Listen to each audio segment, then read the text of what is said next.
大家好，欢迎来到《中国向何处去：政党、国家与国际秩序》的第24课。今天也是我们这系列课程的最后一课，非常感谢大家一直的参与。那么我们今天要讨论的是中国如何走向民主化以及相关的问题。那么我们这一次课呢，有一个特殊的安排，就是每一个人都可以参与到我们现场的讨论中来。所以呢，请大家就是点这个举手，在这个下边有这个举手，举手之后呢，你就可以把麦克和摄像头打开。那当然也可以通过这个 Q&A 把问题写下来。那我们这个和以往的课程一样，还是会录像，然后到时候经过一定的剪辑放在 YouTube 上。所以呢，大家现在就可以举手。我先有一些总结，对于我们这门课有一些总结，然后作为我们接下来讨论的一个启发，一个抛砖引玉吧。我们看到一个成熟的、健康的民主，它有哪些重要的影响的因素？包括民众的参与，包括法治、选举、政府的治理、民间社会以及媒体等等。那么在这之外，还有其他的影响因素，比如说安全，比如说国际秩序、经济的发展、福利、科技以及其他的一些利益集团等等人口、种族因素、民族因素等等。那么这些都会对一个民主的健康、一个民主的稳定产生重要的影响。那我们这一次课前面的23次课已经讲了很多东西，实际上我们围绕的核心问题就是哪些因素会影响中国将来的政治变化。那么包括这样一个党国体制，一个集权体制，那么包括经济问题、派系斗争、意识形态，包括民间的反抗和这个公民维权，包括科技的正面和负面的影响，那么还有国际地缘政治。这是党国体制。很显然，这样一个党国体制，无论是对于党内斗争，还是对于民间的反抗，以及当局应付反抗的模式，都有极大的影响。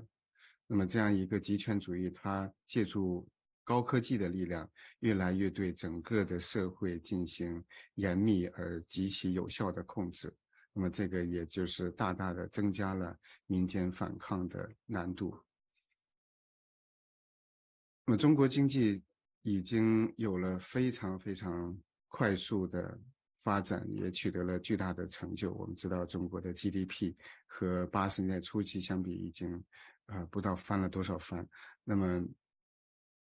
经济发展的背后，实际上还带来了很多负面的问题，包括环境生态的破坏、公共卫生、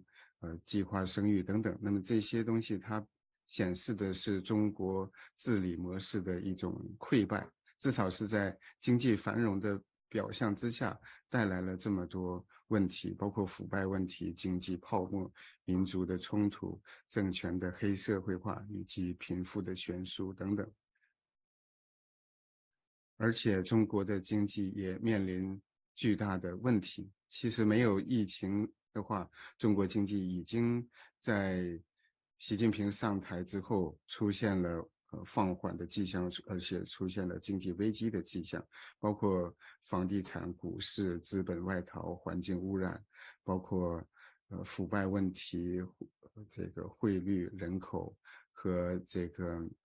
就是地方债务等等。那么还有中国所面临日益恶化的国际形势，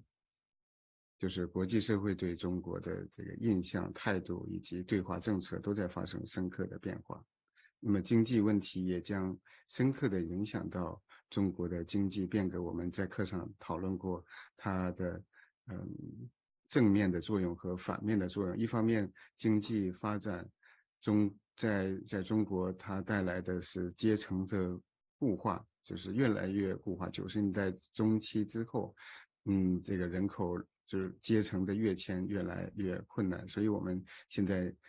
很多年轻人流行躺平啊或者润啊等等，对中国经济以及政治的前景失去希望。还有呢，就是相对剥夺感以及这个政绩合法性的下降，还有贫富悬殊。但另一方面，经济的发展也带来了这个市场逻辑的这种普遍被接受，以及很多公民觉醒，有了民主人权意识。公民社会的发展、社会结构的变化，以及民间有了更多的资源，可以用来进行反抗或者发展民间自己的力量。那么经济发展是不是必然会导致民主化？那么在国际上也有很多支持，但是这些数据、这些经济跟民主化的关系是否适用于中国？我们还要具体的分析中国的情况，而且我们还要看接下来中国政治经济的发展。那么这是改革悖论，就是改革一方面让中共得到了绩效的合法性，但另一方面呢，它也带来了很多问题，因为它要维持自己的体制，所以呢，它带来的腐败问题、国际环境的问题等等，以及就是民间的这个自由化的发展，这也是就是在某种程度上它可以算是改革开放的一个非意图的后果。这样的话呢，中共它一方面希望改革开放带来对它政权的稳固的那些效果，但另一方面，它又要拒绝改革开放所带来的对它政权不利的那些效果或者是非意图的后果。连友教授有很多关于威权主义韧性的讨论。那么中国这样的体制，它到底在什么样的层面上具有韧性，具有这个灵活性，持久性？那么在什么样的层面或者在多大程度上，它又是一个刚性的、不容易变化的，或者是脆弱的？嗯，还有权力斗争，就是我们这一门课没有把它放在特别重要的位置，但是呢，权力斗争也的确是影响中国将来政治变化的一个因素或者一个可能的因素。这左边这个是一本书叫《中国政变》，那么对，他在里边设想了一些高层来反对习近平发动政变的一些情景，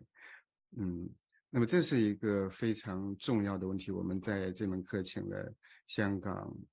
西藏、新疆和台湾的嘉宾和我们讨论这些问题。那么这些问题很有可能在未来中国的政治变化当中起到非常重大的影响，或者说也是中国政治转型过程当中非常重大的不确定因素。因为这些地方有不同的宗教、历史、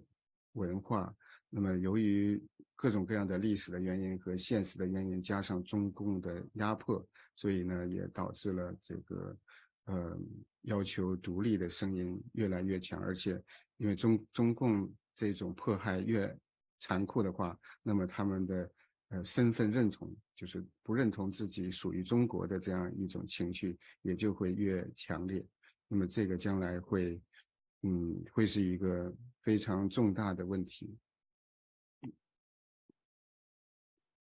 国际环境也在发生巨大的变化。我曾经在一篇文章里边讨论到，从1989到1984，就如何从1989年的天安门屠杀，国际社会对中共进行制裁，到现在中国建立了一个奥威尔1984式的高科技集权体制。那么我讨论了改革开放，讨论了市场集权主义社会的空间，民间的不满，以及社会溃败、腐败等等。那么这些就是也催生了维权运动。就一方面，它有这个对维权抗争的需求，另一方面呢，一些市场的发展、科技的发展等等，包括法律职业的发展，也带来了维权的空间。那么这些健康的力量，就在过去，无论是市场经济，还是科技、互联网的发展，还是维权运动、民间力量的成长、家庭教会等等，知识分子的自由化，那么这些东西都在推动中国的自由民主化。但另一方面，1989年的天安门屠杀，它也对国际秩序产生了极为深刻的影响。那么它影响了一直到今天的国际经济秩序和国际政治秩序。而西方它从天安门制裁之后，很快呢就变成了一个接触政策。那么这种接触政策，它如果没有推动人权，如果没有把推动中国的民主作为一个优先事项的话，那么很接近于一种绥靖政策。那么这种国际环境，再加上中国的低人权优势等等，就导致了中国的崛起，在经济上的崛起。我们也曾经分析过中国经济崛起从各方面的原因。那么这样的话呢，中国当局它用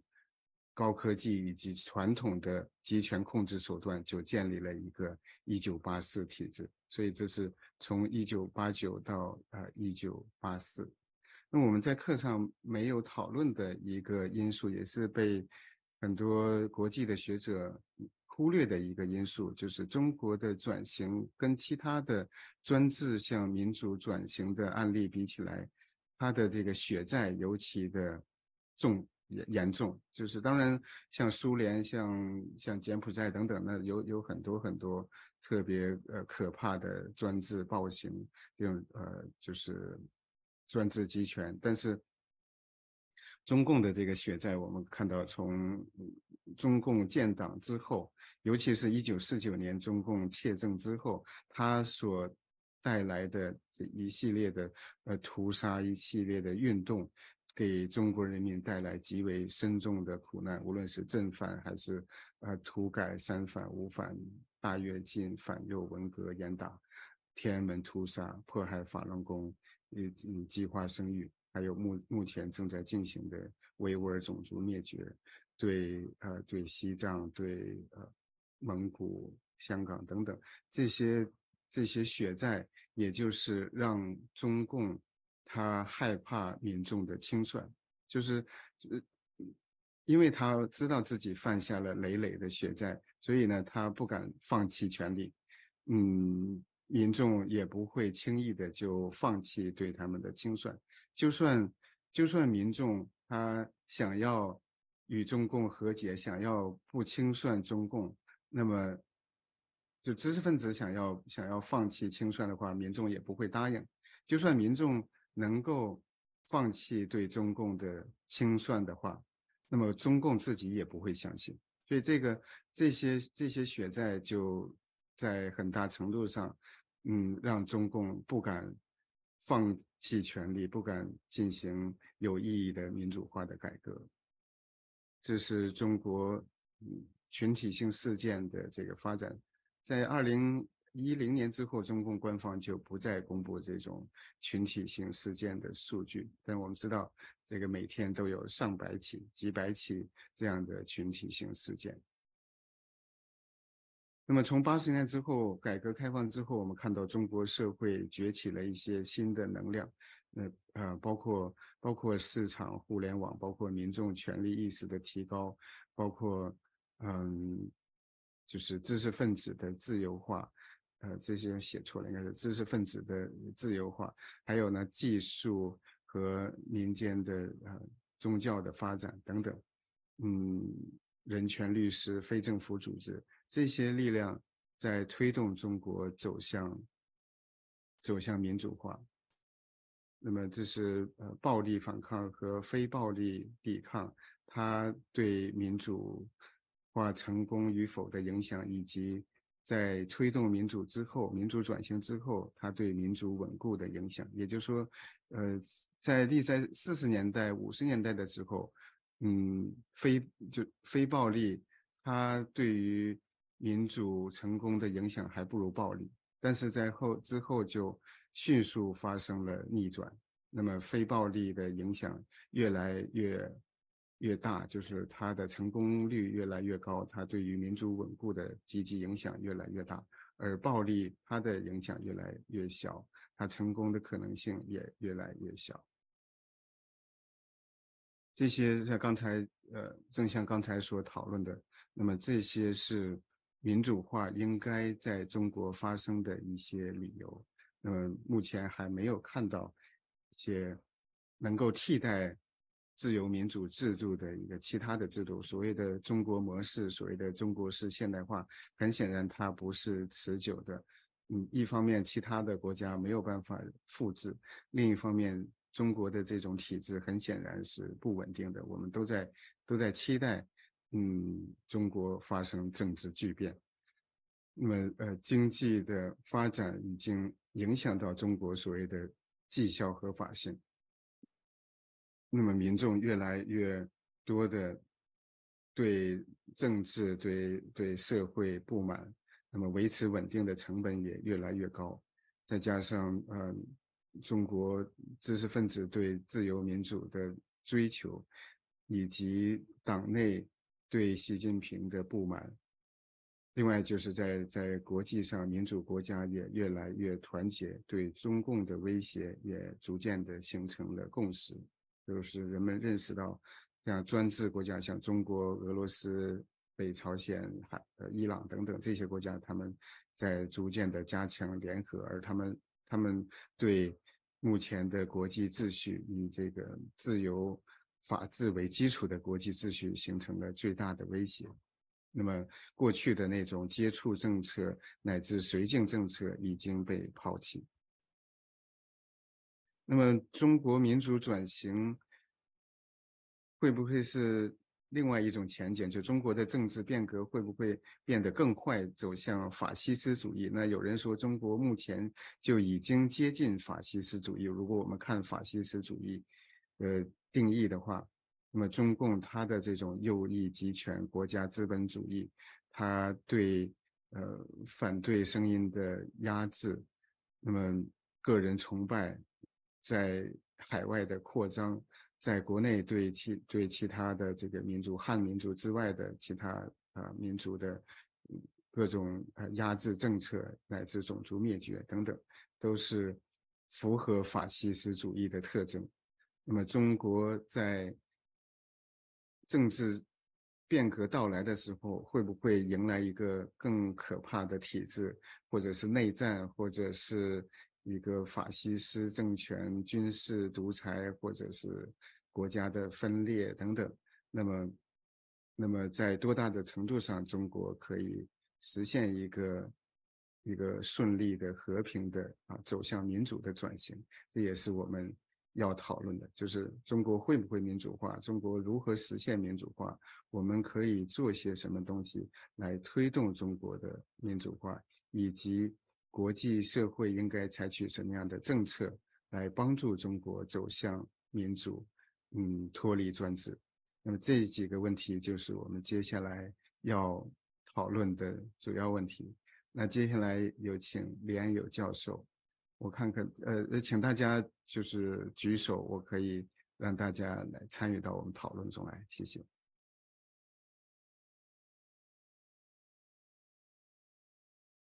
大家好，先要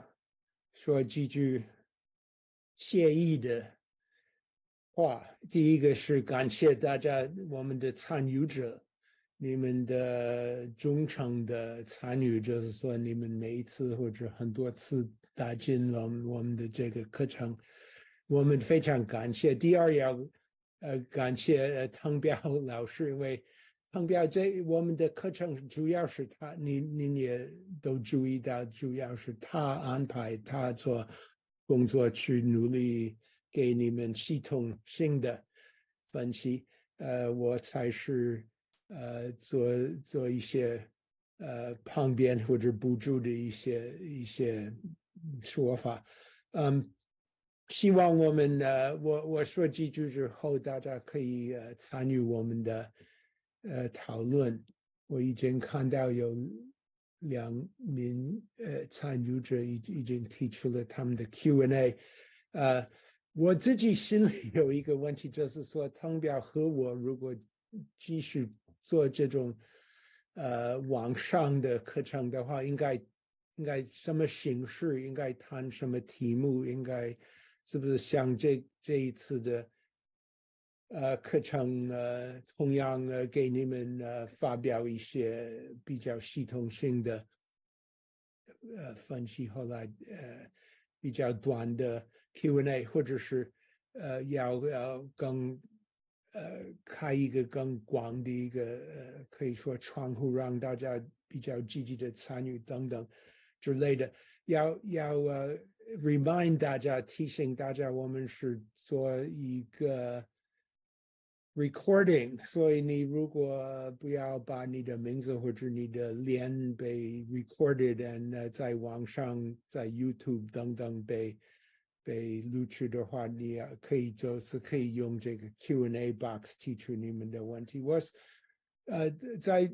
汤表提出的这个问题上，我就简单的反映我自己心里的想法。一个是说，汤表已经非常这个清楚的分析中国现在的威权政权的韧性和脆性，就是说，它我自己的感觉是说，这种中国的政权不可能长期继续存在，因为我的感觉当中就是说，它又有很多成就，又有很多失败，连可以说很多人罪，他提出这个血债，所以他的成功是经济发展，是这个把这个国力增长，可以把中国发挥他应该发挥的国际制度里面的强国大国 major power 全国的一个角色等等之类，但是同时也犯了很多错误，简单的说，政策的错误，包括伤害人权，包括在国际制度里面呢引起很多别的国家的反对，反对的政策，因为中国的国际政策是过分的，好像过分的assertive， 过分的太强，之所以很多国家，包括美国、欧洲在内，害怕中国的崛起。我们不应该害怕中国的崛起，应该为了全国，为了这个全球制度是一个好事。但是习近平的中国崛起的这种方式是引起很多别的国家害怕中国的一个反应。国内的话，一个成就是发展了一个非常庞大的一个 middle class 中级阶层，而且这个中级阶层现在的话，大多数是支持现在的政权，因为他们认为现在政权是符合于他们的利益，但是同时中国的中产阶层是要求更多的个人自由，更多的个人的财产的安全，所以中产阶层是心理矛盾的。早晚我认为这个中产阶层，他如果继续发展到占领中国人口的大多数超过一半的话，他会更有效的要求更多的自由和稳定。这就等于说，西方的现代化理论 （modernization theory） 早晚会就是说应该是对的，但是不可能短期间内实现。就是实现中国的民主化 ，long-term change 长期的话，主要是取决于国内的各个势力的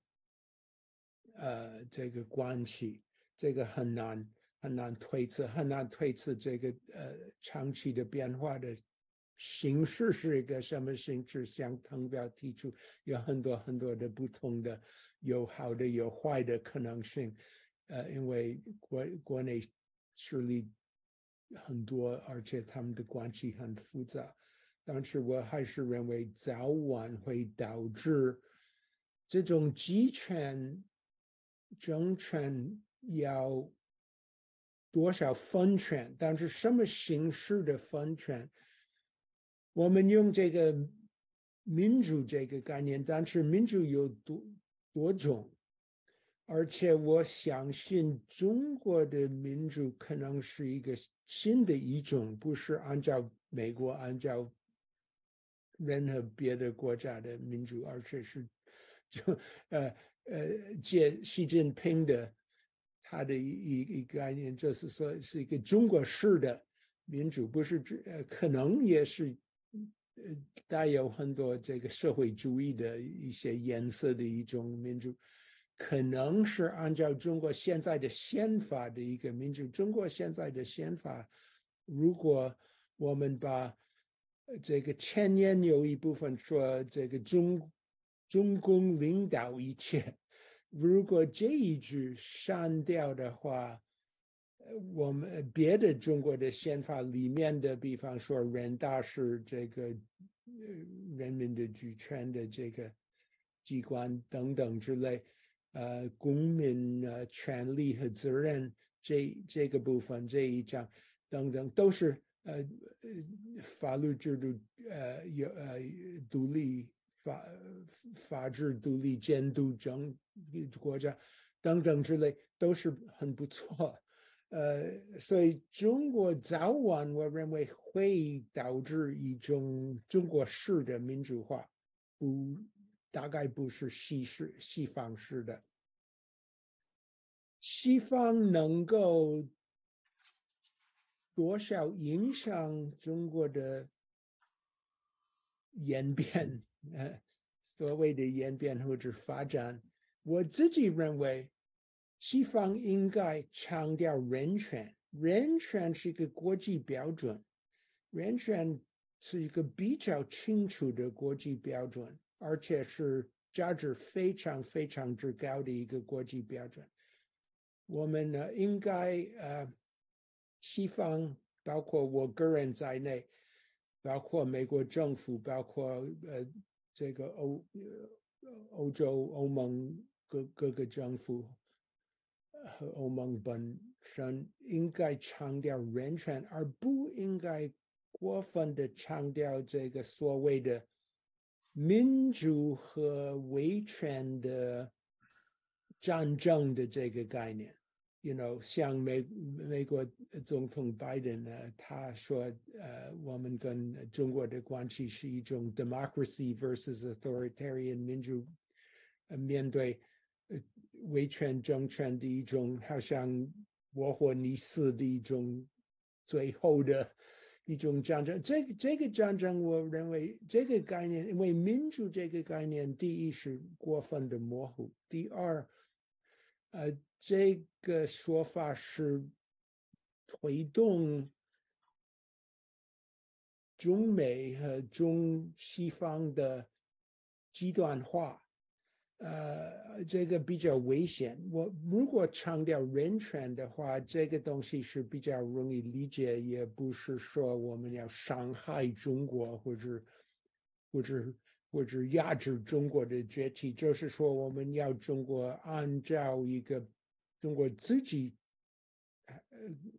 名义上承认的一个国际标准，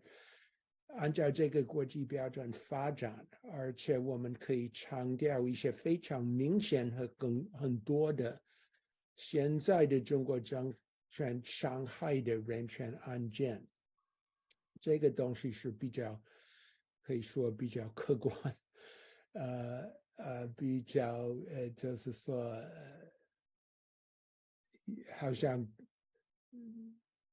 对方没有一个话可说的一个问题。我看到，而且很高兴看到我们的 Q&A 里面有很多人已经提出他们的观点，所以汤表我们是不是要就是对，让每一个他们愿意的话，自己说他们的问题，或者不愿好，意说，我们可以就按照 Q&A 里面的那个东西去讨论。OK，好，我就谢谢。说到这儿。